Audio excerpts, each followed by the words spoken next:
motion also passes all four Yes, votes. sir, and I thank you for That pointing that out. makes it an outstanding motion, Mr. Chairman. Oh, we may have one more. You wanna hold on? Come on. You don't have to be Mr. Conley, but come on. I'll definitely Sit take on the Mr. minor. Connolly's spot. We, Thank you, Dr. Yoho. we have been the honor of being joined by Ms. Ross Layton. And do you have a comment that you would like to And I do want to remark, entertain? I'm thrilled that the left wing of this table has become so solidarity. has become so popular. Now that Fox just has let go of moderating its that fair and side. balanced slogan. Thank you, Dr. Yoho, and thank you, Ranking Member Sherman. We have our own subcommittee hearing on Yes. Russia and the Middle East downstairs, so I'm a little out of breath. But thank you for working with our office to bring the North Korea Human Rights Reauthorization Act of 2017 to markup today. I was proud to author and lead the reauthorization of this important law in both 2008 and 2012, and I'm proud to do so again with the measure before you today, H.R. 2061. Since 2004, the Human Rights Act of North Korea has provided us in the United States with a number of essential tools designed to promote North Korea human rights.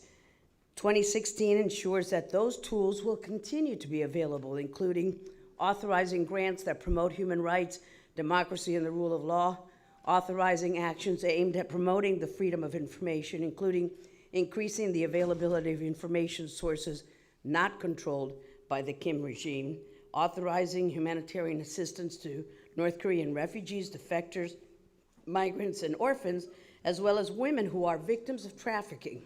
It also ensures that the Special Envoy for North Korea human rights issues, once someone is reappointed, as is required by the original law, continues reporting to Congress on how he or she is fulfilling the responsibilities.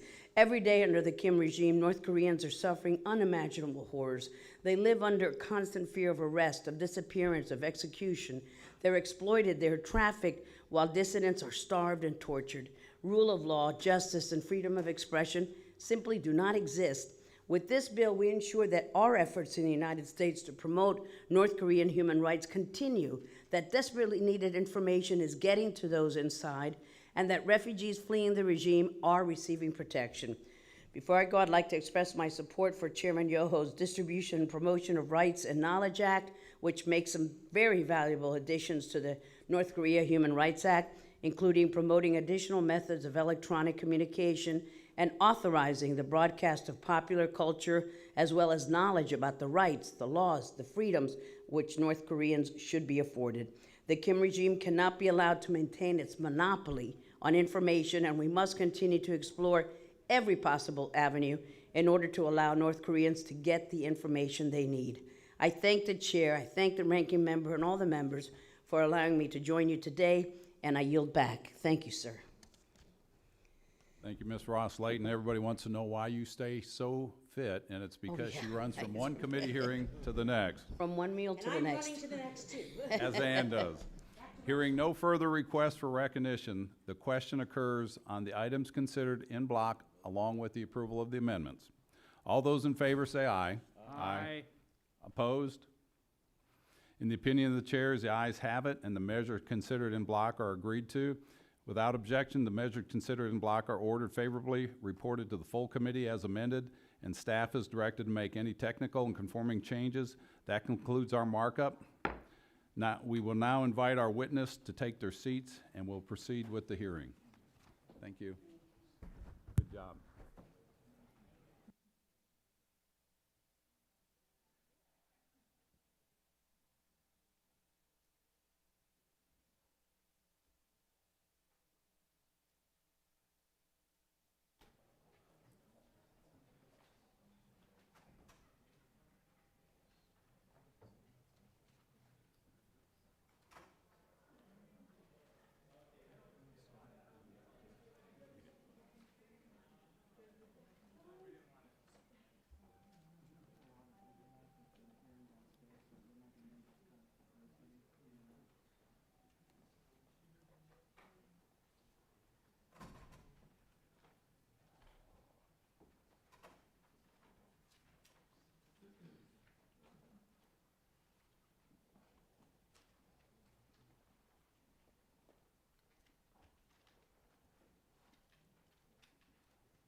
subcommittee will come to order.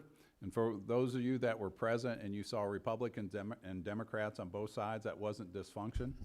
That was to show you the Foreign Affairs Committee is very well united, and that was done purposely, right? The subcommittee will come to order. Members present will be permitted to submit written statements to be included in the official hearing record. Without objection, the hearing record will remain open for 5 calendar days to allow statements, questions, and extraneous material for the record, subject to length limitations in the rules. Good afternoon. Taiwan has received significant attention in Congress since last year. Excuse me, has not received significant attention in Congress since last year. At that time, the focus was on the campaign and later the victory of President Tsai Ing-wen, and the mood was optimistic and celebratory.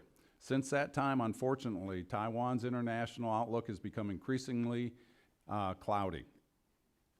Just this week, Panama severed diplomatic ties with Taiwan and recognized the People's Republic of China, a gut-wrenching loss for Taiwan's dwindling diplomatic recognition. Last month, the PRC blocked Taiwan's delegation from attending the World Health Assembly in Geneva, the annual gathering of the World Health Organization, despite the fact that Taiwan has regularly attended the summit and has been an international force for good in the health space. It is not only Taiwan's loss, but the world's, as diseases know no borders. Since President Tsai's election, the PRC has escalated a global campaign to squeeze Taiwan's international recognition out of existence. Taiwan's security situation is being challenged alongside its diplomatic presence. The PRC has undertaken unprecedented military provocations around Taiwan in recent months. In November of last year, China flew aircrafts around the perimeter of Taiwan's air defense identification zone for the first time. In January, the PRC sailed the Liaoning, its first aircraft carrier, through the Taiwan Straits. These actions, the PRC's increasing global military ambition and its belligerence in the East and South China Seas, have contributed to an environment of instability. However, the United States has not completed an arms sale to Taiwan since 2015, though the Taiwan Relations Act requires the United States to offer the necessary equipment for Taiwan's self-defense capabilities. Successive administrations have shown a lack of resolve in executing our defense commitments to Taiwan, emboldening the PRC, which remains uncommitted to a peaceful resolution of Taiwan's status. Our most recent arms sales was in 2015, and the prior sales were years apart. Since 2008, sales have been delayed so that they can be bundled together and their timing can be manipulated. The arms sales process has become a political calculation designed to minimize friction with the PRC. Not only does this concede to Beijing a degree of influence over our arms sales process, it seems to contravene President Reagan's assurance that the PRC would not be consulted on arms sales to Taiwan. Economic pressure on Taiwan is increasing as well. Taiwan has long been a developed high-tech economy and is especially dependent on international trade for its prosperity and economic growth. But the PRC's massive and growing economic clout grants it the ability to exclude Taiwan from trade agreements and to use economic pressure to change other nations' policies towards Taiwan. It is astonishing to think that the backwards, isolated PRC of 1979 could someday bring this level of diplomatic security and economic pressure to bear. This geopolitical reality that held when we established our One China policy has changed. The People's Republic of China is no longer the third party to a great power competition between the United States and the Soviet Union. It has become a challenger seeking to attain great power status for itself by overturning a peaceful unipolar order. Despite this, our One China policy has remained virtually unchanged since 1979. It's important for Congress to consider whether our policies are still serving us well and how we might improve them. In particularly, renewing our assurances to Taiwan to continue and steadfast U.S. support is especially important. We've convened this hearing today to work towards these goals And I thank the witnesses, and I thank my colleagues for joining me today to help strengthen U.S. Taiwan ties. And without objection, the witness's written statement will be entered into the hearing, and I now turn to the ranking member for any remarks he may have. Thank you, Mr. Chairman, for holding this hearing. I was impressed when I met President Xi when she was in the opposition, when we met in Taipei in 2015, and even more impressed when she visited the United States in 2016 and came to my district. Now she is the only female president in the region. The United States has a strong interest in supporting the people of Taiwan, and those interests are enshrined in the Taiwan Relations Act, and we need to abide by the 6 assurances. Our clear message should be that the United States does believe in the power of dialogue, but we unequivocally support the right of the people of Taiwan to determine their own government through elections. Taiwan should not be used as a bargaining chip. Our relationships with China are important. Their dealings with North Korea are important, but we need to stand by the Taiwan Relations Act for many reasons, including that Taiwan is a democratic partner. Freedom House recently upgraded its appraisal of Taiwan's democracy from 1.5 up to 1, which is their highest rating, noting not only the success of the 2016 elections, but also increased freedom in the area of press and academic freedom. Taiwan respects human rights, LGBT rights, etc. Taiwan is a partner of ours in intelligence and in cybersecurity, and it is miles ahead of China when it comes to protecting intellectual property. The Taiwan Travel Act is important. We should be upgrading, certainly not downgrading, our relationship with Taiwan. Taiwan's a country of 23 million people. At many times, we have sold them billions of dollars in arms, but surprisingly, in spite of that, we do not allow Taiwanese officials to travel to the United States in any official capacity. Instead, we have this ruse where they can only come if they're refueling to go to some Latin American country of far less interest to the Taiwanese officials than the United States is, and stay in our country for a day or two during that refueling process. This is incredibly inconvenient to my colleagues. It is, however, very convenient for me, since the tradition of not only this but prior Taiwanese presidents is that when they land in Los Angeles, they come immediately to a Taiwanese hotel in my district. So I am the only member, perhaps, that should oppose the Taiwan Travel Act, but I do indeed support it. That's why I join with our colleague Steve Shabbat in introducing it, and it of course expresses the sense of Congress that it should be U.S. policy to have governmental leaders of Taiwan free to visit the United States. The U.S. needs to be an advocate for Taiwanese participation in international relations, whether that be Interpol, whether that be the World Health Assembly. China's efforts to degrade Taiwan's participation in these international organizations is not just outrageous for the 23 million people who should be represented in these organizations. It is bad for the entire world. The only beneficiaries are diseases and international criminals. Taiwan is part of the world, and its involvement in these organizations are necessary for Interpol, the World Health Assembly, the WHO, to achieve its objectives. Their various objectives. As to Li Mingqi, who has been arrested in China for so-called activities endangering national security, she has not received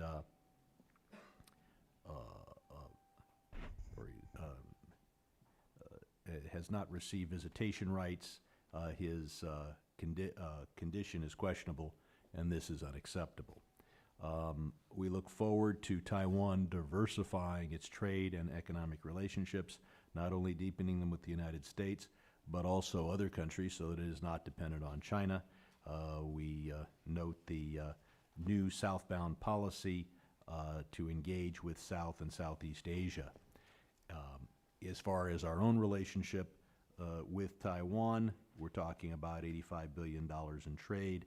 We do have a trade deficit, but it is a modest one given the size of the relationship. That's contrasted with the highly lopsided, almost metastasized relationship we have with China. And I look forward to seeing what we can do to make that trade deficit even smaller. With that, I yield back.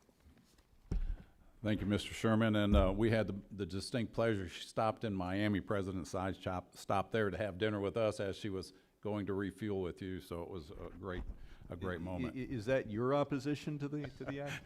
That was bipartisanship. Bipartisan opposition. We've been joined by Chairman of the full committee, Mr. Royce, for statements. Well, thank you, Chairman Yoho. I appreciate that. And let me just mention also that I appreciate you having this hearing. I appreciate the markup that preceded this on the Taiwan Travel Act. I'm also a co-sponsor of that legislation. And I think by encouraging more visits between the two governments, including at the highest levels, we're going to further strengthen the critical U.S. Taiwan partnership. I think we share certain commitments. One of them is democracy. Another is human rights, the rule of law. And it's really these values that serve as the bedrock of this partnership. And as these members have accompanied me, I'll just mention also that every year I lead a large bipartisan delegation to Taiwan to highlight the broad and steadfast relationship that the U.S. has with Taiwan. And this was made possible by the Taiwan Relations Act of 1979. Taiwan is facing new challenges as a result of changes in cross-strait and global dynamics as well. And it's more important than ever to reassure Taiwan of the U.S. commitment to the relationship. Unfortunately, just this week, under pressure and with inducements from Beijing, Panama broke off decades of diplomatic relations with Taiwan and switched diplomatic recognition to the People's Republic of China.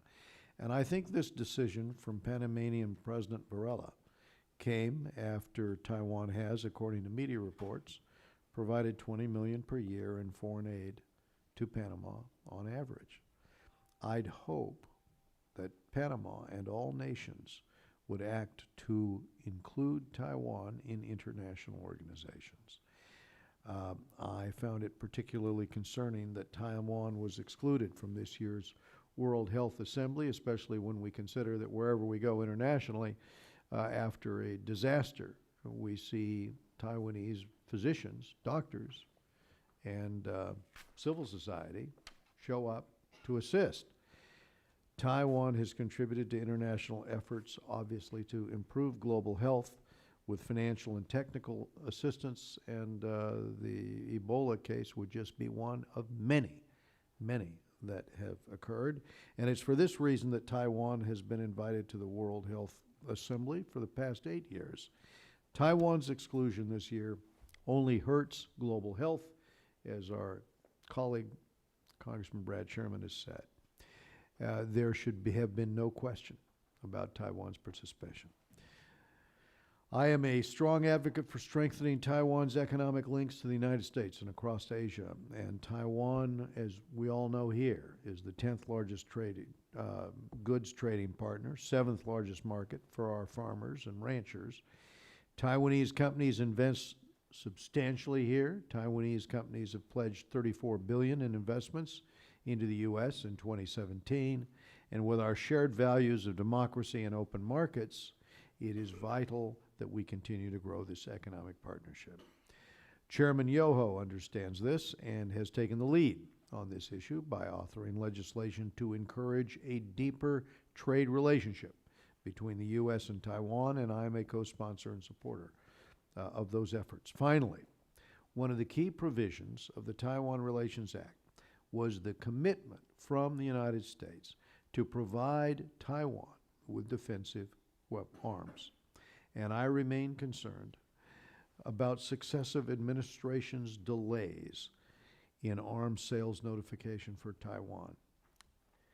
And I think this needlessly draws out the arms sales process. And I hope to see regular notifications in the future and I look forward to the announcement of new sales this year. But again, I thank Chairman Yoho, and I'm looking forward to the witnesses' testimony. Chairman Royce, thank you for being here. It's an honor to have you here. And at this moment, we are thankful today to be joined by Mr. Rupert Hammond Chambers.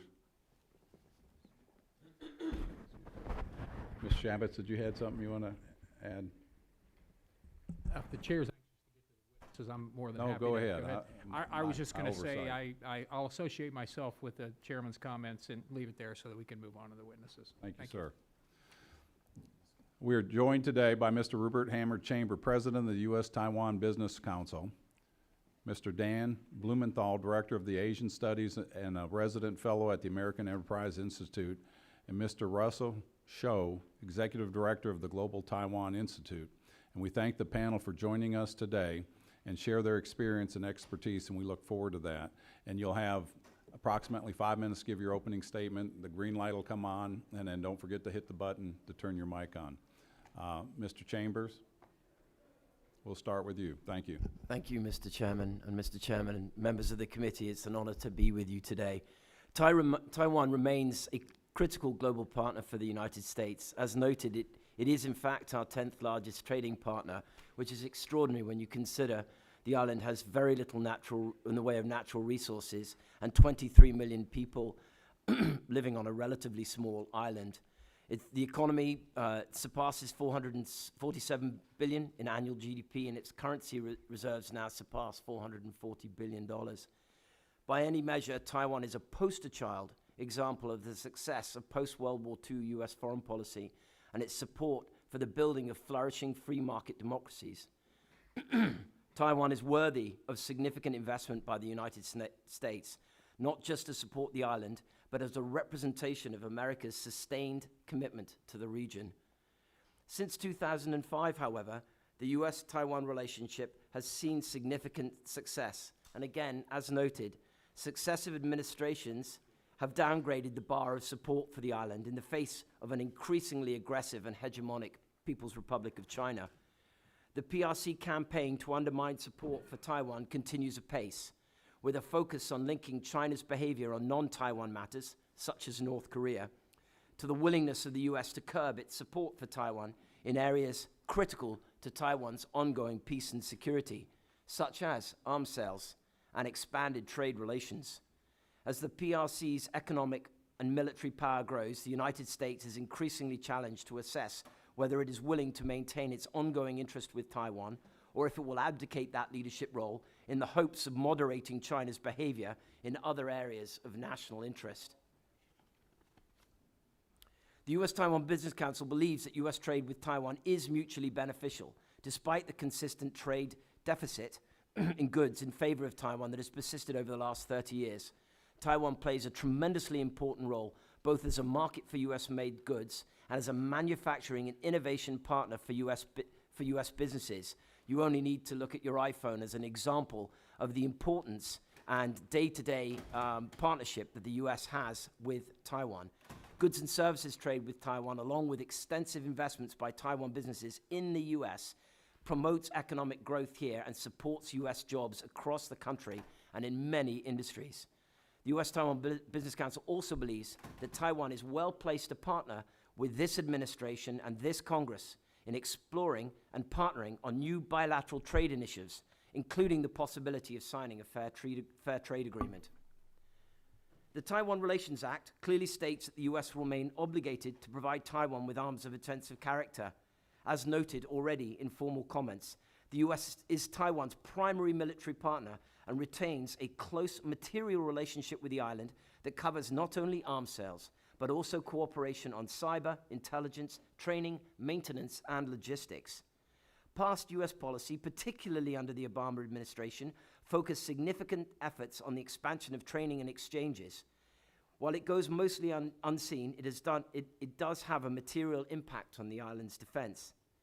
In instances where U.S. commitments to Taiwan's defense are discreetly carried out, there has been stability and ingenuity in expanding cooperation. However, where the commitment is overt, such as with arms sales under the Taiwan Relations Act, there has been significant regression, particularly since 2011. As of June 15th, 2017, we have seen only a single sale of arms to Taiwan in 2015, since as far back as September the 21st, 2011. A closer inspection of the trend lines shows a material U.S. commitment in free fall.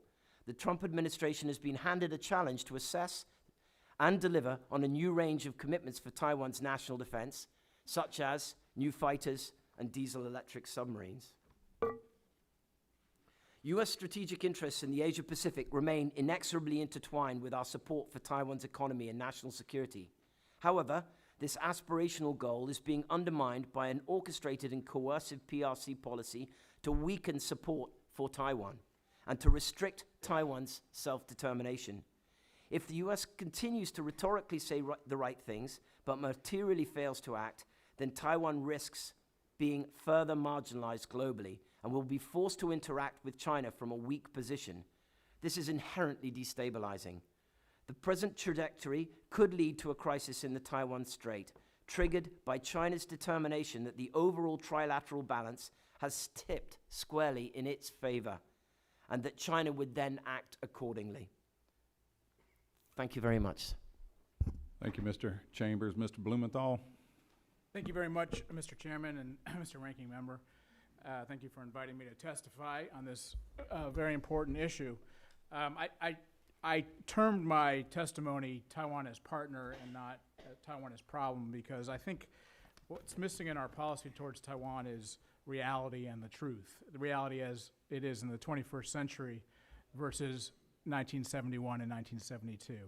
Here's the reality. The reality is that Taiwan is a thriving democracy wishing nothing more than to develop peacefully into more of an innovative technological powerhouse. It makes no claim on Chinese territory. It has abandoned the Chinese Civil War long ago, and it poses absolutely no threat to the Chinese people.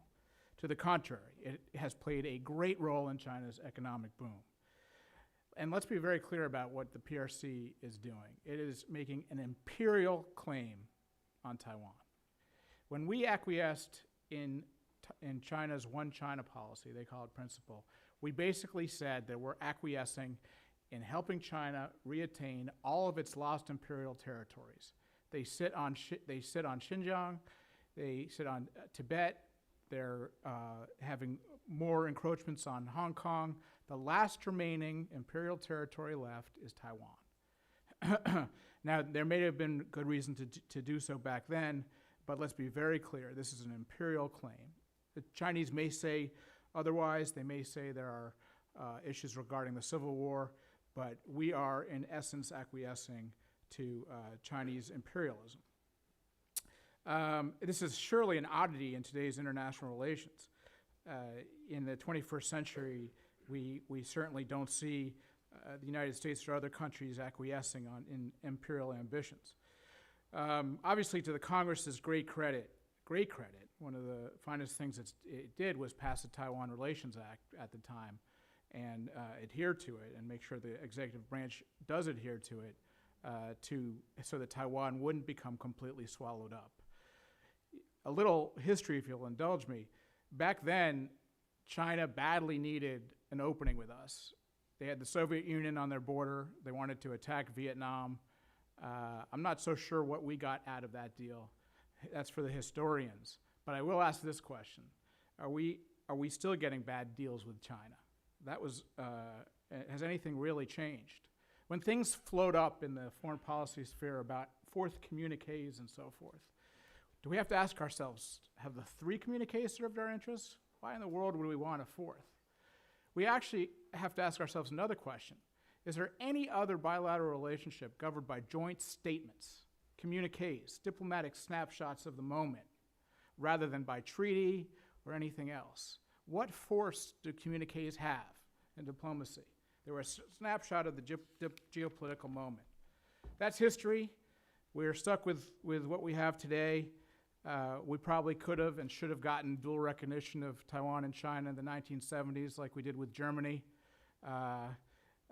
Maybe we won't get so today, but there's still many options that we have to keep increasing Taiwan's autonomy and well-being. Quickly, defense. We've all mentioned it. Taiwan can absolutely do more on its defense budget. But I was a Bush appointee during the $30 billion arms package to Taiwan. Taiwan has bought every single item on that package that we offered to them, besides the submarines, and that's because we've been playing games with the submarines. They will buy, their defense budget will skyrocket if we make things on offer. But we should go further than just cross-state relations. Taiwan should be an integral part of our first island chain defense strategy. It is a harder target than the Philippines. If we sell the right things and engage in the right security cooperation with Taiwan, it'll make it harder for China to break out into the Pacific Ocean with impunity. Let me skip trade, although very important. But let me just say this in closing. It's the height of fantasy to think that we can go forward with any building of Asian order without Taiwan. Taiwan's a claimant in the South China Sea. Taiwan is a more advanced economy than a lot of the TPP countries that entered. It would, in fact, from an economic viewpoint, be easy to do an FTA with Taiwan. The only thing holding us back is our reluctance with China. We can't just sit there and ignore the fact that Taiwan sits in the middle geostrategically between Northeast and Southeast Asia. We can't have a South China Sea policy without Taiwan. And conversely, if Taiwan does fall in the hands of China, it'll badly impinge upon our security interests with respect to the Japan alliance in the Pacific Ocean. So Taiwan is, in reality, a partner, a key partner, and there's a lot more we can do to integrate it into the Asian order, because the reality is it's already part of it. Thank you.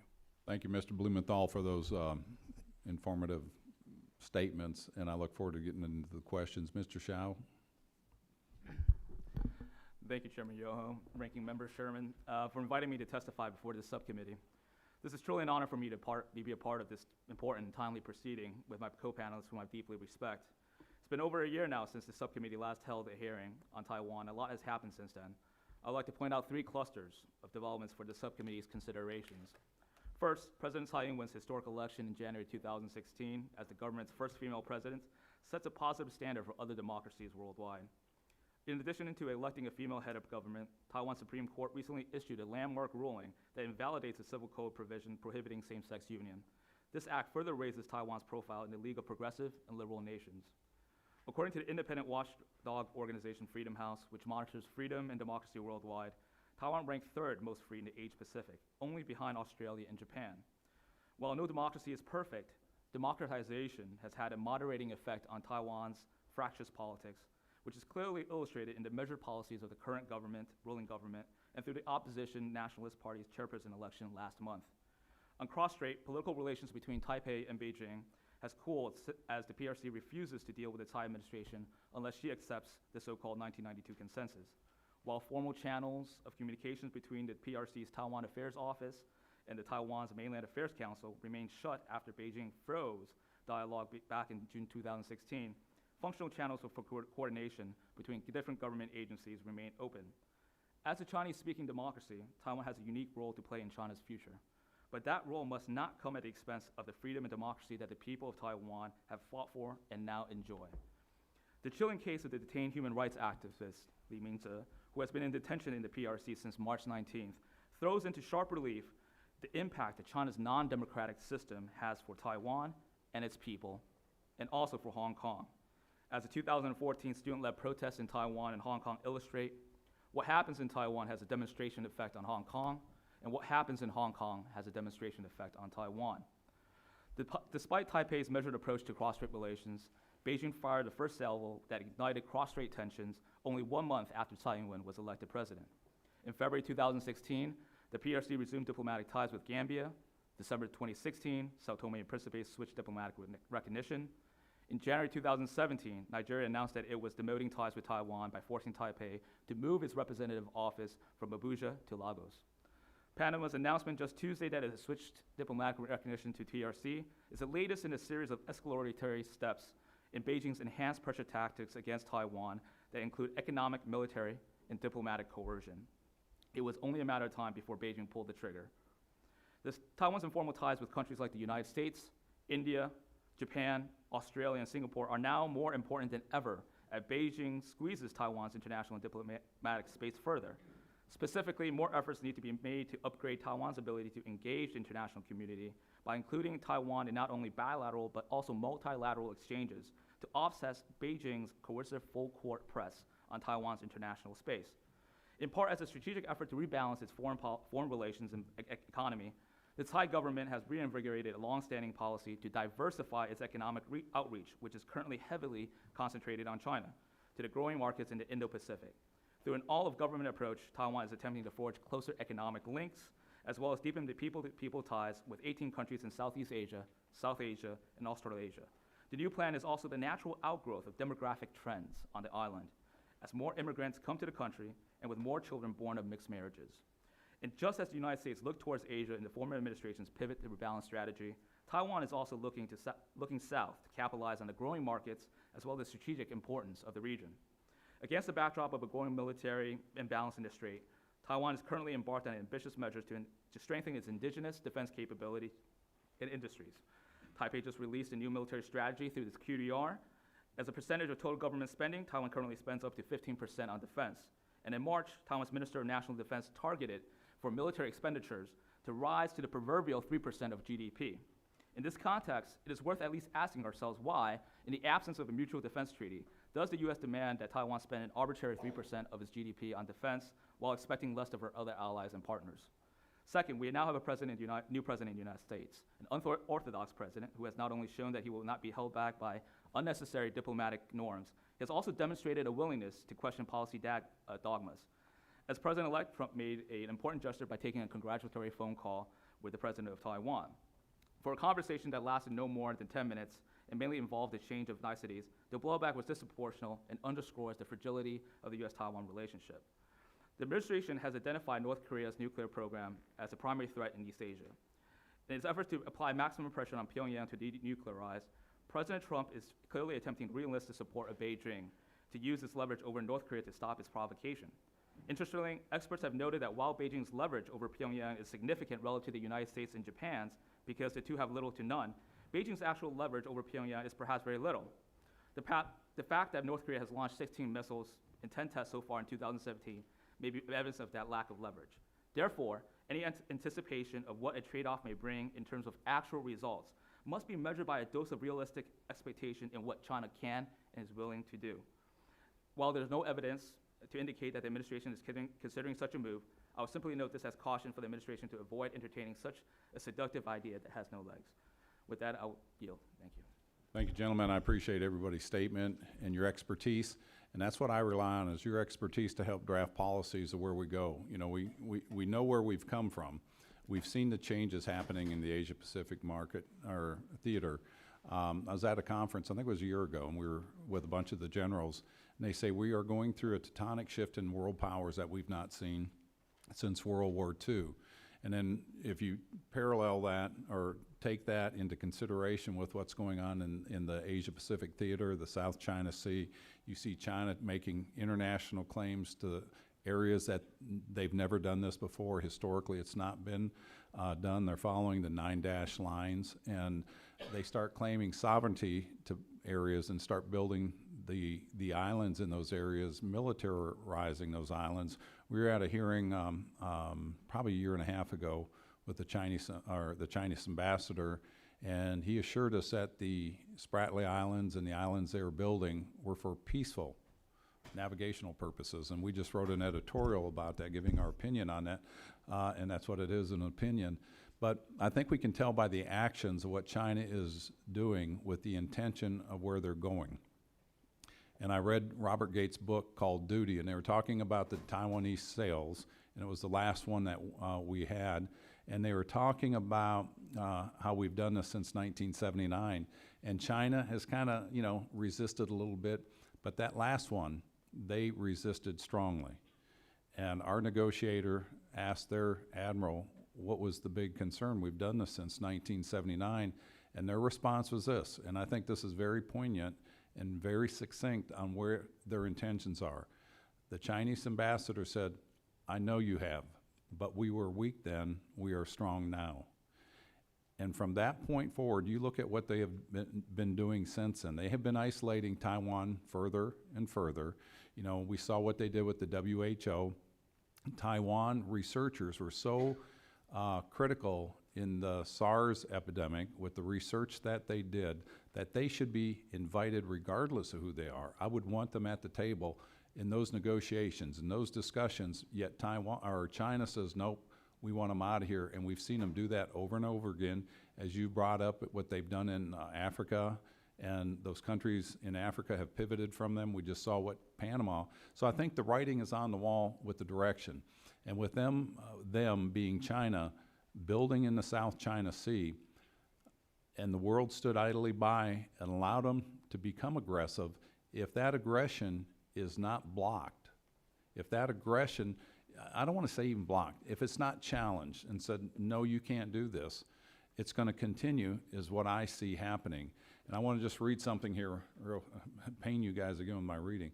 A strong and economically prosperous Taiwan is in the interest of the United States and should be one of our core pillars of America's support for the island. I think that's very succinct and very direct on where we should stand, and we should work harder to work with, I don't want to say the sovereignty of Taiwan, but recognizing Taiwan as who they are, and not cross a bridge or cause trouble with the one China policy, because they have to deal with it. They're right there 110 miles off that coast. So my question to you is, how do we move forward to protect the independent nature of that relationship so that Taiwan can continue to flourish with the development, the economic prosperity, as Ranking Member Sherman said, with the Freedom House Index, it was 1.5, now they're 1. I mean, they're top of the scale, so that we don't go backwards. And I know China feels threatened by that. How do we bring that assurance so that we can continue the relationship we have and build upon that? And I would hope China would look at them as a great example of what can happen without fear. Mr. Hammond-Chambers?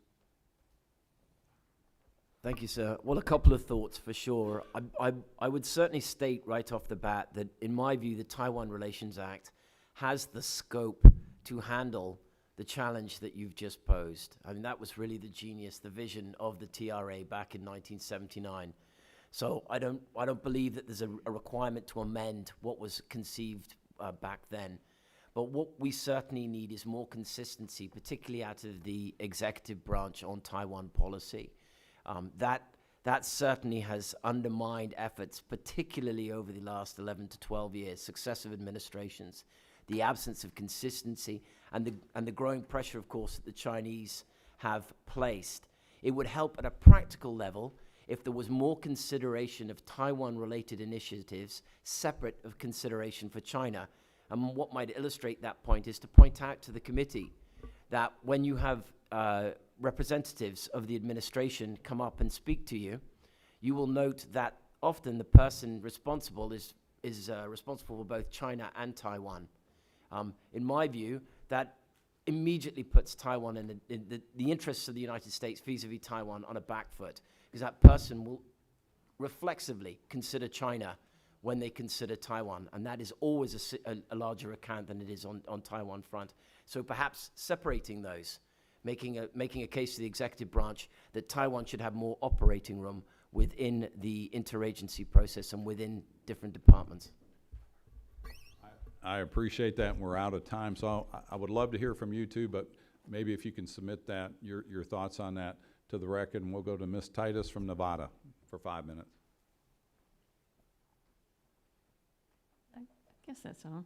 Thank you, Mr. Chairman, and thank you for holding this hearing.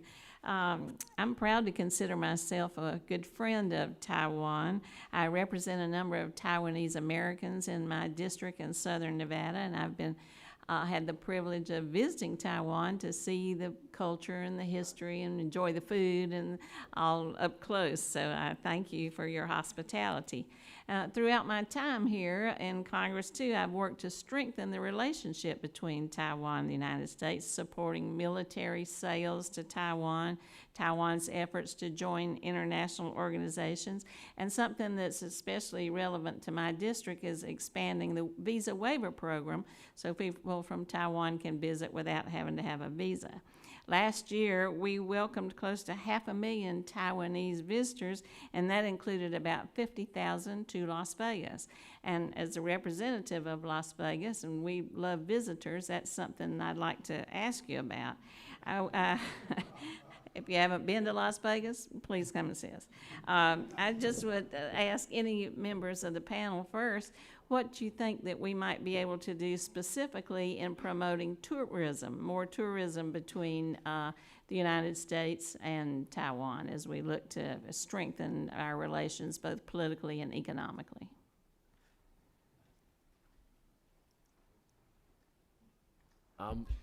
On the tourism front, as you correctly pointed out, there is already a significant Taiwan population here. I think some advertising in Taiwan certainly would help. I think if the U.S. is looking to raise a number of Taiwanese visiting the United States, advertising specific places like Las Vegas, the incoming NFL team that you have, Taiwan, the Taiwan citizens are voracious followers of American professional sports teams.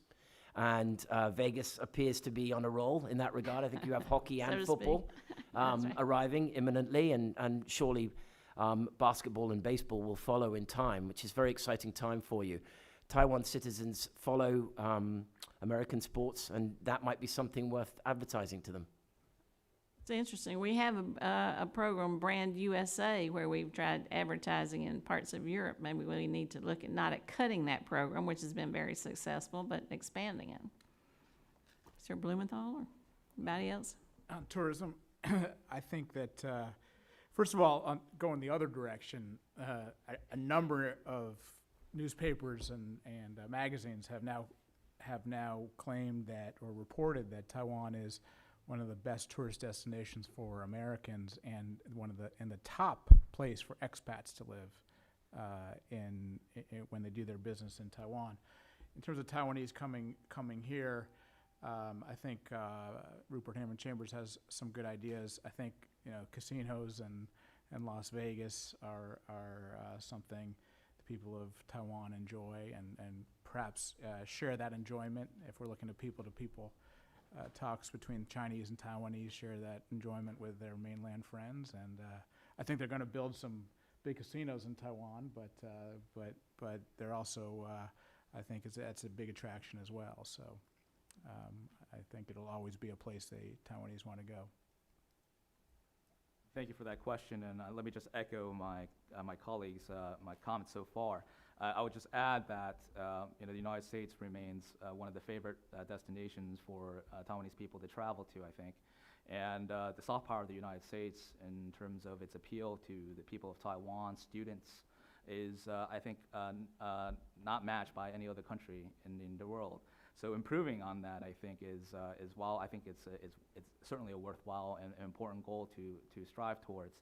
I think there's already a good high standard there that we are working on, and I think to improve that, I think is to deepen that relationship in ways so that we can cultivate emerging leaders and that will be future leaders of both the United States and Taiwan, so that connection is at an even deeper level, and I think programs that would be able to encourage that would be a good goal to work towards.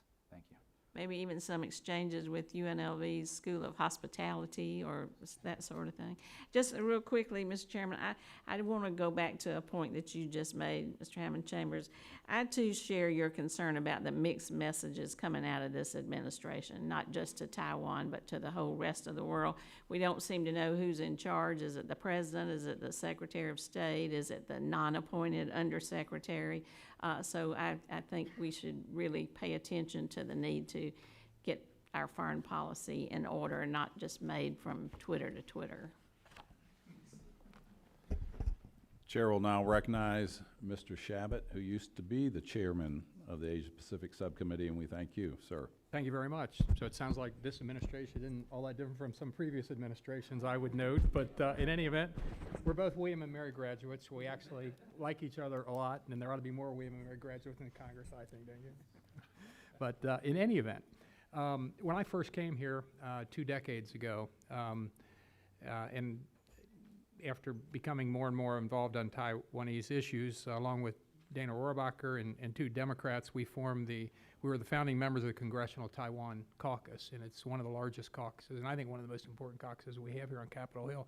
But when I first came here, China had a couple hundred missiles aimed directly at Taiwan. Now they have 1,600 missiles aimed at Taiwan, and I consider myself to be a very good friend of Taiwan, but some constructive criticism that I would give is one of the more frustrating things that I've had is somebody who's trying to be a friend on Capitol Hill is one of the witnesses, I think it was you, Mr. Blumenthal, who mentioned that the legislature in Taiwan has to get their act together if we're trying to help them militarily to actually have a sufficient budget and then move forward with the budget.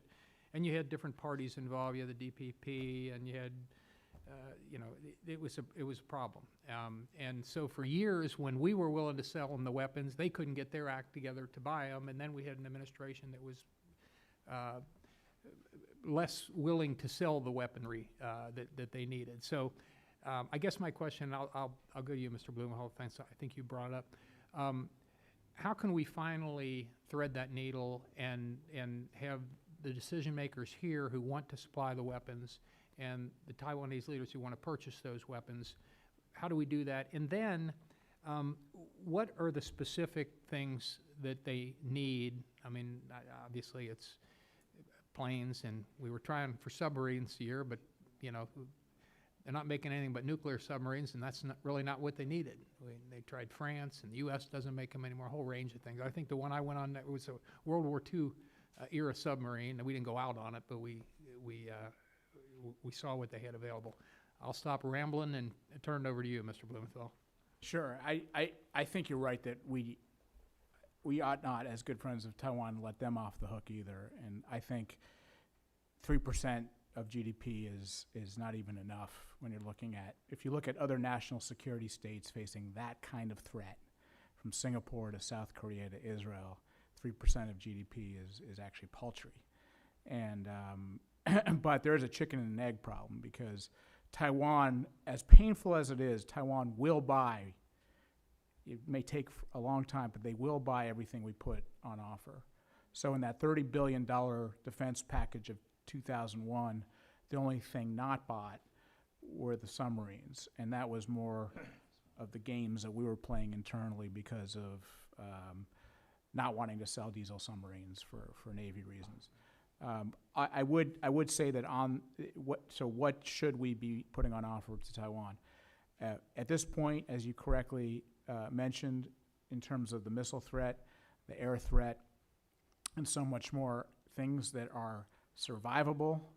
So some kind of submarine program, even if they build it themselves in Taiwan. There are licenses sitting in the State Department right now that Taiwan needs to build their own defense that we can offer help with. Munitions, standoff munitions of all kinds, UAVs and UCAVs. We got to think much more creatively and asymmetrically in terms of encouraging shore-based land attack cruise missiles. We have to think much more creatively about what can survive the initial onslaught, since missile defense won't be able to do it anymore. But we ought not let Taiwan off the hook. Thank you very much. I appreciate that. I've got less than a minute to go, so let me just touch on a couple of things that if I had more time, I would have gone into more detail.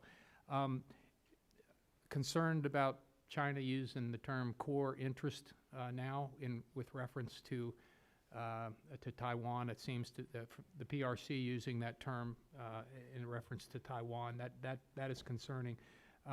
Is it pronounced Sai? Xiao? Mr. Xiao, you had kind of raised this issue, and again, I don't have time to go into any great detail about it, but with North Korea being as great a threat as it has been for a long time and continues to be, maybe even more so now, well, certainly more so now with the development of intercontinental ballistic missiles. And depending on China to help, and they've helped virtually nothing up to this point, there is concern that they think they can use Taiwan then as a bargaining chip, and that's something that absolutely cannot happen, and I would strongly urge the relatively new administration not to let that happen, because Beijing will say lots of nice things, and then actually delivering on them, that's another thing. And so we should always keep that in mind. And I will certainly, when I talk to the State Department, those are the types of things that I'll bring to their attention. Thank you very much, and I yield back. Thank you, Mr. Shabbatz. Mr. Rohrbacher, you're next. Mr. Chairman, I'm sorry that it was late. You're scheduled 2 hearings same time. You got to run back and forth, and that's what this is. I have taken a keen interest in Taiwan. During the Cold War, Taiwan's help, especially during the Vietnam War, was instrumental in saving the lives of thousands and thousands of American military personnel. I was not in the military, but on my way to Vietnam, when I was not in the military, I did stop in Taiwan, and I was part of an operation that was actually headquartered in Taiwan to try to defeat the communists in Vietnam. That's another lifetime ago. But let me note today, I think all of these years, Taiwan has been a shining example of human rights. And that's one of the reasons that the mainland, the gang in the mainland, cannot get them out of their mind, because they know that this is an example where Chinese people are able to make democracy work, and working for the benefit of the population. And I think Beijing is a klepto dictatorship. It's no longer a Marxist-Leninist under anybody's definition of Marx and Lenin. And the people of Taiwan, with their free press, have been able to maintain a semblance of honest government. And I'm not saying that they're pure, because they're not, we know, but the fact is, Mr. Chairman, Taiwan can show the people of the mainland of China that there is a better way, and thus again are playing a very important role in providing for, in ensuring that we will have a peaceful world. Because unless China in some way reforms out of this clique that's running Beijing, basically the people in Beijing are trying to subjugate their own people, and they're ripping them off, and they're trying to dominate a huge chunk of the planet. Unless they can get down to what democratic government's supposed to be, and that's serving the needs of your own people, there will be a conflict eventually. And Taiwan is actually the way that we can send that notice that that will not be permitted. I do have a question for you, and that is, and I've got 2 minutes left. Japan actually, they occupied Taiwan. It was Formosa then for a long time. And how many years was that? Well, decades was that? Was it 100 years? Was it 50 years? What was that? Well, for a significant chunk of history, Formosa was occupied by Japan. Can Japan play a role now in the security of Taiwan? Will that be accepted? Is that something that is too provocative, or would the benefits of that? Japan has not played the role that it should play in the last 50 years because of their penance for World War II. Well, it's time for Japan to start playing a major role again. What should that be in relationship to Taiwan? Thank you for the question. I mean, very quickly, and then I'll hand it over to Dan and Russell. But certainly on the defense side, Japan can discreetly partner with Taiwan in the development of domestic capabilities that Taiwan seeks to produce itself. Japan has a robust defense industry community with excellent technologies. I wouldn't expect them to sell a complete platform or system, but they have many technologies that Taiwan could partner with and produce defensive equipment that would help maintain peace and security. Very good suggestion. I would say very quickly, sort of truth in policy is that there is no defense of Taiwan or Japan and the First Island chain without Taiwan. And Prime Minister Abe certainly knows this, and he's made for Japan revolutionary changes. But what we can do without our leadership, it won't go very far. An integrated First Island chain strategy on our part would harden the Ryukyu Island chain further than Okinawa, and then have more joint ISR between Taiwan and Japan to be able to track those PLA task forces that are going through into the Pacific. That's very much in our interest. Japan has the attitude and aptitude and willingness to do so, but they would need a signal from us. We can really harden that island chain and cause big problems for the PLA Navy. I completely agree with everything that was just said. I'll just add that it is as much a political issue as it is a military one, and I think that there are significant trends, improvements in terms of how Japan is treating Taiwan in engaging Taiwan. For instance, changing its de facto embassy in Taiwan from the Interchange Association to the Japan-Taiwan Exchange Association, to having a senior vice minister visit Taiwan earlier this year. And I think that these trends should be encouraged by the United States, and I think the United States can send a strong political signal by upgrading the exchanges between the United States and Taiwan, and the Taiwan Travel Act is one. If there's going to be peace in the world, Taiwan and Japan are going to have to play a major role, because I believe China is one of the antagonists we've got to deal with, or they'll deal with us. Thank you very much. Thank you, Mr. Rohrabacher, and just in time, it's your turn. Now turn to Mr. Sherman, the ranking member. Mr. Hammond Chambers, what steps can we take to export more to Taiwan? Thank you, Mr. Sherman. I do believe at the core of that question is an expanded trade relationship that would come with some sort of agreement on again, nomenclature can be played around with, of course, but let's, for argument's sake, call it fair trade agreement. There are a number of areas in which Taiwan... Mr. Hammond, Yes, sir. I'm looking for approaches that will reduce the trade deficit. So if you're talking about Perfect. increasing imports as well as increasing exports, do you have a suggestion on how we reduce the trade deficit or reach balanced trade? Well, we could certainly sell more weapons to Taiwan. That would reduce the trade deficit. Our defense manufacturers are significant employers. Many of in the us United States. have advocated that for national security rather than economic reasons. But You did ask. you know, it is. Anybody else have any ideas how we'd reduce the trade deficit? I seeing no one else on our witness panel. We're anxious to answer that one. We'll move on to the next question, which relates to arms sales, but we'll address Mr. Blumenthal and Mr. Shao. What are Taiwan's most pressing needs? And I'm asking for more of a national security rather than a trade balance answer to this. What are Taiwan's most pressing needs for military hardware? What arms deals to Taiwan do you think the Trump administration would go ahead with? And should we sell them F-35s?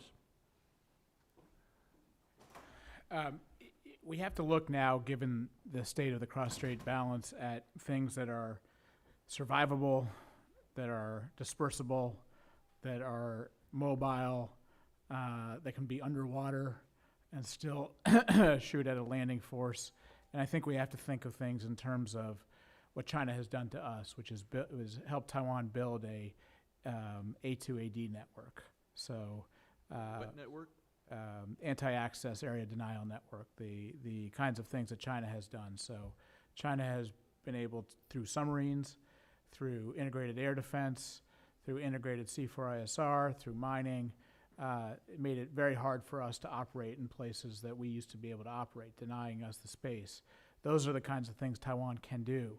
Are there particular weapon systems that would fit that? Submarines, which they want to build in Taiwan, but we can have a big component of that, and those are licenses sitting at state right now. What about the F-35?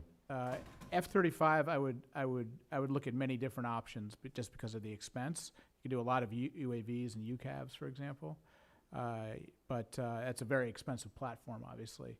And how confident would we be that the PRC has not infiltrated somehow Taiwanese defense so that F-35 technology Well, could leak? Taiwan has to do a lot better, as do a lot of our allies, on security assurance and information assurance. So would you be concerned that if we sold an F-35 that there wouldn't be adequate security? Well, no, because they've broken into our F-35s here, and so They already have the they plans. already have what they need. Why don't we go on to Mr. Shao? Thank you, Ranking Member. Yeah, that's you're not brightening up my day, Mr. Blumenthal. That's Mr. I think on the F-35s, I would just say that the Taiwanese military have assessed that they have a need for the F-35s based on exercises that they have conducted on an annual basis in order to execute the missions that they assess as necessary in order to deter the People's Liberation Army. And I think, you know, any assessment on Taiwan's defense needs need to be based at least with a strong consideration of what their defense needs are and what they assess their defense needs are. I would also add that, you know, different sales such as submarines to Taiwan also fulfill a need on the on the part of Taiwan to be able to engage China in a manner that targets their weaknesses. So I think it's well known that one of the weaknesses of the PLA is in its ASW, which is anti-submarine warfare, and to be able to have Taiwan be able to possess and be able to operate submarines within the periphery waters would be necessary for the missions that it sees to deter Beijing. And on that, I would also reinforce Dan and Rupert's comments earlier. Thank you. I see my time has expired. We'll go to Ms. Wagner. Thank you, Mr. Chairman. As we all know, this week, Panama switched diplomatic relations from Taiwan to China. China's checkbook diplomacy is a dangerous provocation to cross-strait relations, and its cheap tricks in our own backyard are particularly concerning. I was impressed with President Trump's call to President Tsai Ing-wen, and I am adamant that we fully engage with Taiwan through high-level official visits, weapons sales, and pressing for Taiwan's inclusion in international organizations. Taiwan will never be a bargaining chip in U.S.-China relations, and we must ensure that the Trump administration provides support to our important democratic partner in the Asia-Pacific. Mr. Blumenthal, the Trump administration need not alter its support of Taiwan or its outreach to our democratic partners in the country in order to secure China's increased support to counter the North Korean threat. In fact, bowing to China on Taiwan will do no favors for any American policy. How can the new administration prioritize Taiwan's security and democracy, even as the president courts President Xi Jinping's collaboration on North Korea? Well, thank you very much for your statement and your question. I think that we've already seen signs that we're not just going to be trying to cozy up and get closer to China because of North Korea. I think patience in the Trump administration is running thin on the North Korea question with respect to China. I also look at the recent FONOP or challenge, which is in some ways, it was a much more aggressive challenge in the South China Sea than we've done in the past, as a sign that we can walk and chew gum at the same time. And since we're looking for reciprocity with China, China does things we don't like all the time. And we still have a good relation. We still have cooperative relations with them. They have militarized, as was mentioned before. They have essentially taken the paracels. They're gone. They are pretty close to taking the Spratlys if we don't do anything on the Scarborough Reef, or the Scarborough Shoal. So the idea that China can do all kinds of things we don't like and yet seek our cooperation, but we have to cooperate on everything with China, I think is just false. And then finally, on your Panama point, I would raise this. We always talk about our policy on both sides of the strait to maintain the status quo. There's no such thing. China is constantly changing the status quo. Going forward and forcing a country or buying off a country to de-recognize Taiwan is a major change in the status quo. We call Taiwan out on this. We have to call China out on this as well. I agree, and it's a provocation. Mr. Blumenthal and Mr. Xiao, does the U.S. face unique challenges in China's checkbook diplomacy targeting Central America, as opposed to China's efforts earlier this year to obtain diplomatic recognition for, I'll try this, Sao Tome and Prince Hafe in West Africa. Yes, to the question of, and thank you for that question. To the question of on Central America and Beijing's coercive strategy to isolate Taiwan internationally, I think just as Beijing right now is using a multidimensional strategy to isolate Taiwan, I think it's important to have a multidimensional strategy to counter that. I think not only a bilateral mechanism, there needs to be a multilateral mechanism by which the United States can help to enhance Taiwan's international space. And I think in this effort, I think the global cooperation and training framework that has been implemented between the United States and Taiwan since 2015 need to be enhanced, upgraded, and adequately resourced in order to ensure that Taiwan can cooperate with the United States and third-party countries to help overcome this full court press that I've described as a Beijing strategy to pick off Taiwan's allies and also degrade unofficial relations between Taiwan and other countries. Blumenthal, any comment? Yeah, very short. I think we have a particular concern with China strategically in Central America, without question. But I think China's main motivation around the world is to isolate Taiwan. But we should pay special attention to Chinese activities in Central America. I believe my time has run out, Mr. Chairman. I'm going to submit the rest of my fantastic questions to this And panel. they are. And they are always for a written response. And I thank our witnesses and I thank the chairman. Thank you, Ann. We'll go to Mr. Connolly now from Virginia. Thank you, Mr. Chairman, and it's a pleasure to be here, both in my capacity as a member of the committee and subcommittee and also co-chair of the Taiwan caucus. I've had the privilege of going to Taiwan 23 times since 1988. I was an Eisenhower Fellow, and I've seen extraordinary change. When I first went to Taiwan in 1988, it was a one-party state. It was not a functioning democracy, and some core freedoms we cherish, and so does Taiwan today, were not cherished in 1988. There were serious restrictions on speech, on political organizing, on dissent, and on travel, and on investment in the mainland. And I have witnessed over that time period one of the greatest changes in a nation I've ever witnessed, and I've traveled a lot.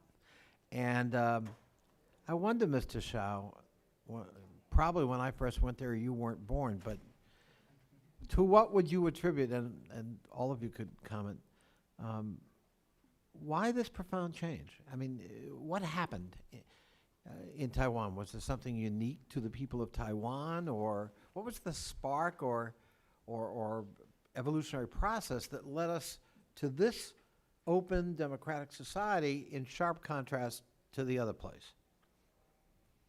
Thank you for that very profound question, Representative. I think there are two factors. There are internals and there's external factors. The external factor, I think, is driven by the loss of recognition, the need recognition by the United States to the PRC, which pressured the government from the top down in order to liberalize, to integrate more Taiwanese into the political process, in order to establish a greater foundation for legitimacy of rule.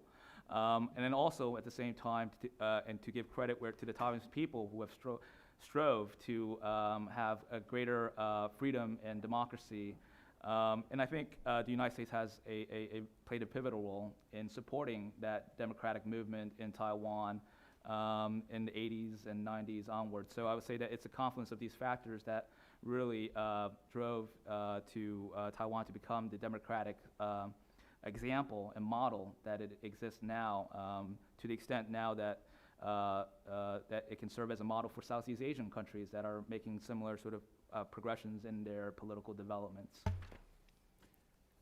Mr. Hammond Chambers, I assume that many of the companies that are members of your council also operate in the mainland. That is correct. And so how does that work? I mean, are they under pressure from Beijing to disinvest in Taiwan, or do they turn a blind eye? Do they welcome it? What's that relationship like? What kind of pressure are they under, if any? Typically, they're not under any pressure at all. When there are several instances in where U.S. companies have been identified and by PRC authorities and attempted to be pressured, and those typically relate to PRC interpretation of the company overstepping bounds regarding Taiwan sovereignty. So perhaps they might have published something that had Taiwan's official name, Republic of China, in it, or in some of the instances where some of our larger defense companies have interests in the mainland as well, they might have been identified. I've been at the U.S. Taiwan Business Council for over 20 years. I'm not aware of a single instance, however, in which a U.S. company had a long-term impact on its interests in the mainland as a consequence of the fact that it's doing business on Taiwan. Very interesting. So while Beijing's pressuring the countries like Panama to switch recognition, they're not doing the same in the business side. Correct. It's all about the business, Mr. Connolly. Mr. Blumenthal, and by the way, you can comment on other things as well, but earlier before this hearing, I know you're aware, we actually approved a bill that for the first time, well, in a long time, has Congress saying, enough, we're going to address some issues that we've kind of ceded to the State Department and the White House over many administrations. And I wonder if you might comment on that, because one of the things that has concerned me in wearing my other hat in the Taiwan caucus is how much, at least tacit control, we've given to Beijing about that in terms of the nature of the relationship with Taiwan. We have a statute, the Taiwan Relations Act, which came out of the committee I used to work for, that was initiated by Congress and that is the guiding document about the relationship. That document commits us to a certain posture with respect to Taiwan's defense, including the sale of defensive weapons. And I don't know that statute says the president of Taiwan can't come to the United States or to Washington, D.C. And yet, I remember presidents of Taiwan calling me kind of on the sly when they were at an airport so we could talk, because there was no official visit here.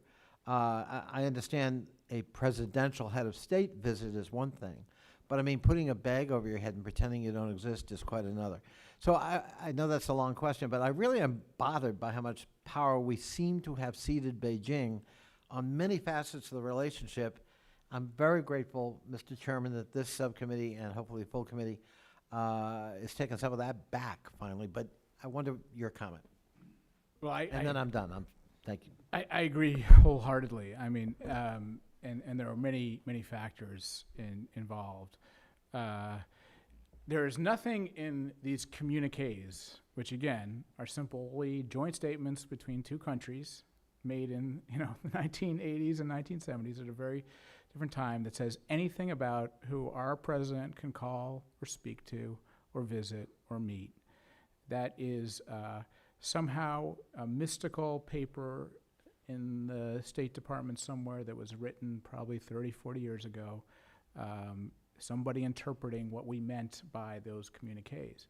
But we may be stuck with those communiques in the one China policy, but we are certainly not stuck with China telling us whom we can meet with.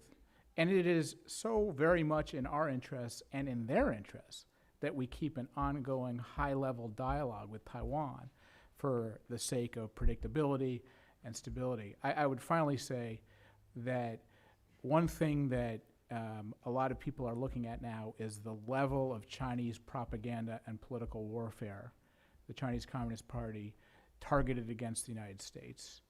And it's much different than Russia or other rivals, but it is a huge problem. And it has changed the minds of many people. They have convinced many important people, including probably policymakers, that the communiques say something that they don't, that we acknowledge that Taiwan's part of China. We do not. We leave the status to be determined by the two parties. They have made great headway, and it is an active political warfare campaign. It's not just a passive diplomacy or neglect. Thank you, and Mr. Chairman, thank you. And Mr. Conley, I'd like to work on some of this stuff to draft policies that we can direct maybe the State Department or the administration. We're gonna, if you guys have enough time, I'd like to go back to Ranking Member Sherman, and then I'd like to end with a couple statements. Mr. Hammond Chambers, we've had this description of how China is on the international stage trying to hem in, delegitimize Taiwan, but I wonder how that squares with their economic behavior. Can you describe cross-strait investment and cross-strait trade over the last few years? Yes, Mr. Sherman, it continues to expand. Quite frankly, the economic links between the two sides remain robust, somewhat cooled down since Taiwan took over, but for the most part... How big is the investment of each country in assets in the other? The PRC investment in China is tightly held, so very minimal. PRC investment in Taiwan? Taiwan is minimal. There are some areas that the PRC can invest in, but it's quite tightly held now. Conversely, in China, Taiwan investment is massive, and a lot of it has circumvented regular ways to monitor. So I've seen numbers ranging from $100 to $250 billion worth of Taiwan capital invested in China. And what do we do to persuade the Taiwanese that putting their investments in a country that may seize them at any moment may not be as desirable as investing in the 30th Congressional District of California? Well, I think there are many Taiwanese who'd like to do nothing more than invest $250 billion in your district, sir. But $1 billion at a time. Okay. But there are many people in Taiwan, including the present Taiwan administration, that have deep concerns about what has transpired over the last 20 years and have policies such as a southbound policy to try and curb that. However, they have limited control over their businesses in this regard, who have less of an interest in the national security concerns. They have a lot of control if they choose to pass laws, and if they choose to simply do what's politically popular with the economically important, then they have no power. The idea of creating what could be as high as a $250 billion investment in Beijing creates powerful forces in Taipei to lobby for the Beijing position. A failure of a business to conduct such lobbying could impair the value of their investment or cause their investment assets to decline in yield or not to be treated as favorably. The prospect of the seizure of those investments, should there be some sort of crisis, means that you have very powerful economic interests that may want to reunify on any basis that protects those investments. Again, the opportunities in the 30th Congressional District are still available. I'll go to the other witnesses. And also in Florida, there's some excellent. I'm glad you added us in there, because your side, no offense, you're promoting that and she's promoting the casinos. I'm like, we need to throw Florida in there. We'll throw Florida in there a little bit, but once they see the opportunities in the 30th District let's see. How can, and in what cases is China, well, I guess in every case, China has tried to keep Taiwan out of international organizations. So the question is how can Congress help resist such pressure? And what can we do to assist Taiwan in joining all the international organizations, from the World Health Organization to Civil Aviation to UN framework on climate change, Interpol, et cetera? Mr. Blumenthal, then Mr. Shaw.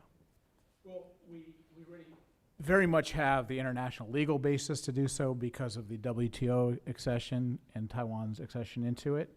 And so all the arguments that China makes against Taiwan's membership in particularly in organizations that don't require statehood, a recognition of statehood, are very specious, because they agreed to the WTO accession already. So that Now, would, does WTO require statehood? it didn't, we negotiated in a way that didn't. And so we have the basis now, the diplomatic and legal framework to negotiate Taiwan's accession to any international organization that doesn't require statehood. So why does China work so hard in their effort to delegitimize the sovereignty of Taiwan, to keep Taiwan out of organizations, membership in which does not establish sovereignty? Because there's very little pushback. So for example, we can have an FTA we have the basis of an FTA in international law and diplomatic custom. You're saying FTA or D? Yeah, I know. I don't mean to talk about the trade deficit, but we could theoretically have a free trade agreement. Right. But China pushes back by saying that would confer statehood upon Taiwan. A completely specious argument. Especially if the agreement provided for a reduction in the trade deficit. Let me go on to Mr. Shao. What can Congress do to help Taiwan get into these international organizations? Thank you, Ranking Member. And I would just add that I do think that there needs to be a more inclusive approach in dealing with Taiwan's international space and how the United States strategized its approach to getting Taiwan into international organizations. And I would add that I think there isn't a good existing mechanism through the Global Cooperation and Training Framework, and I think that it can be expanded to be able to lead as an example of how Taiwan and the United States can cooperate with third-party countries in areas of health alleviation, in areas of women empowerment, in democratization, energy, that these are functional areas of cooperation where other countries will see the value of Taiwan's contribution, and any efforts on the part of the PRC to limit that will just fly in the face of decency, of what is necessary for, as Taiwan as a contributing member of the international community.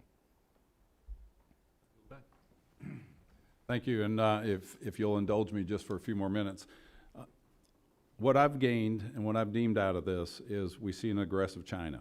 We see they're continuing this. We're seeing they're putting more pressure on the international community to exclude Taiwan as a semi-independent state of their own, a democracy that's been very, very successful, very fruitful, and we keep hearing that we need to partner with China. I think China needs to partner with us and the rest of the free world. And I say that when we look at our trade, the latest report I had, China borrowed, stole, or hijacked over $600 billion of $600 billion of intellectual property. I don't want a partner like that. We need to put more pressure, and like you said, Mr. Blumenthal, the reason they're doing what they are, nobody's standing up. It's time to stand up because we see the writing on the wall, and if we don't do it now, it'll be easier to do it now than to wait another 5 years because Taiwan will be that much more isolated, the South China Sea will be that much more boxed in, and then the trade that we talk about and the spread of democracy of our 10th largest trading partner, it will affect us. And so coming out of this meeting, I always like to have action items. And when I read the U.S. TRC recommends that the Trump administration end the policy of packaging and return to a regularized process whereby Taiwan would be treated like other security assistance partners, all the way from the U.S. accepting letters of requests for pricing and availability data to consulting with notifying Congress of an intention to sell arms to Taiwan. You know, we put it into this quagmire, this box where, yeah, we're doing it, but we're kind of, hiding it. So we don't want to offend anybody. And I think we need to go back to be bold and just say, yeah, we are, because it is in the 1979 agreement.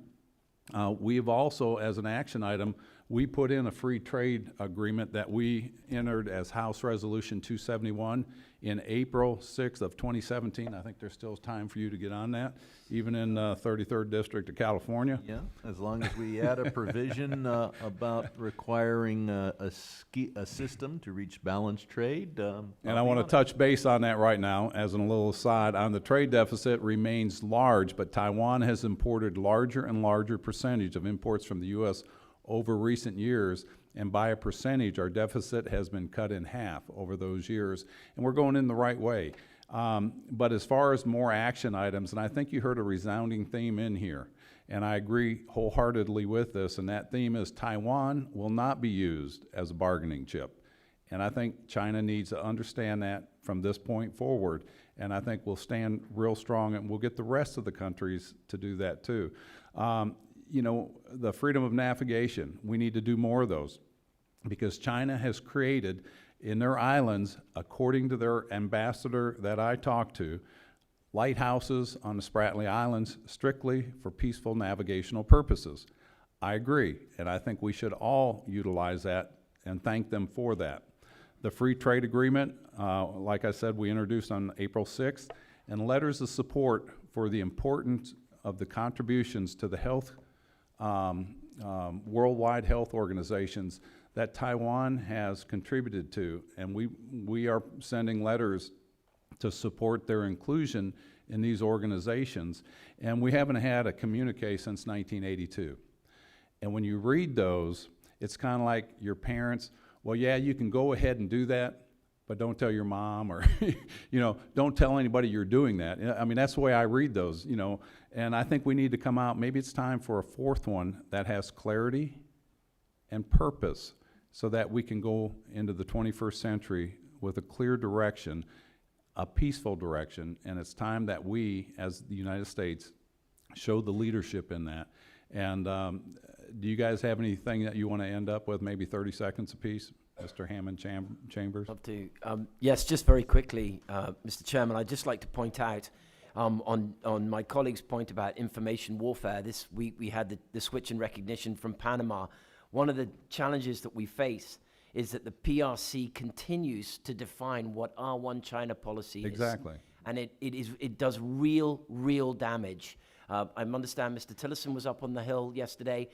He said the one China policy. I commend you in saying our one China policy, because what the Chinese like to do is they like to define our one China policy as their one China principle.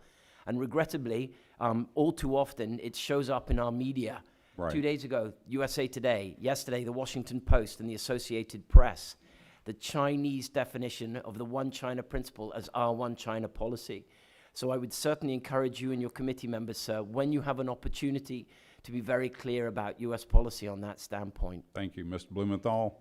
Yeah, I agree with all of your suggestions. I would include in that getting the State Department, Defense Department, intelligence agencies to report on Chinese active information warfare, political warfare against us in a classified Stay tuned. setting. We have a good bill You know coming what? out on I'm not that. as smart as you guys. You're ahead of me. It's the guys behind me. But I would caution against a fourth communique, because I think that doesn't include Taiwan, and the Chinese have gotten the better end of the stick on the last three. I intend to have it written to where it's, you know, I don't want to say make America great or, you know, put America first, but the only way you can do that is if you help your partners you're dealing with become very successful too. Right. The point, the greater point I was making is that we have no other policy just based on joint statements made in the Cold War. And it's ridiculous. It is does not absolutely ridiculous in the 21st century doesn't- with superpowers. That's right. It doesn't reflect the geopolitical moment anymore. I would add one other thing. There is an Article 1 to the United States Constitution. It provides for the ratification of treaties. Nothing that you're describing, a press release from a president no longer living, is not binding on the people of the United States. The Vienna Convention of the Law of Treaties, you've got ratified treaty, you've got legislative executive agreement, unratified treaty, and then you've got press releases from no longer living presidents. Let me put this another way. A ratified treaty is like a minister, a groom, a bride, rings. This communique is like 5 margaritas at a seedy singles bar.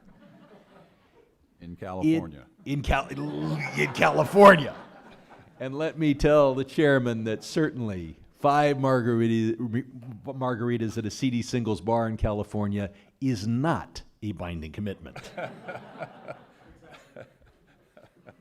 Thank God. Mr. Shao, you got something you want to end up with? Thank you, Chairman. Thank you, Ranking Member. I think I would just like to close on the need for greater clarity on U.S. defense commitments to Taiwan, and I say this with sincerity in terms of the massive military buildup across the strait, and China's continued refusal to renounce the use of force against Taiwan is a threat to the peace and security of the Western Pacific area. I think while the United States had managed to deter Beijing from taking destructive military action against Taiwan in the last 4 decades, I think when China was relatively weak, and I go to the point that you've been, the premise of China saying that it was weak then is stronger now, that we're approaching dangerously close to the benefits of this, the cost of outweighing the benefits. And so I think as the PLA grows stronger, a perceived lack of commitment by the United States to defend Taiwan will further embolden Beijing to use force to resolve the Taiwan issue. Thank you. I think that was very well spoken by all of you, and I thank you for wrapping it up that way. And I like the levity of it. I didn't know you had so much levity. That's good to know. But I appreciate your thoughts, your expertise in what you do, and we'll move forward with some of the suggestions you had. Reconsider the 4th communique and maybe consult you before we go forward. That pretty much concludes this hearing, and we thank everybody for participating. We thank the crowd for being here. You guys are very great to stay here the whole time in this hot room. This committee hearing is adjourned.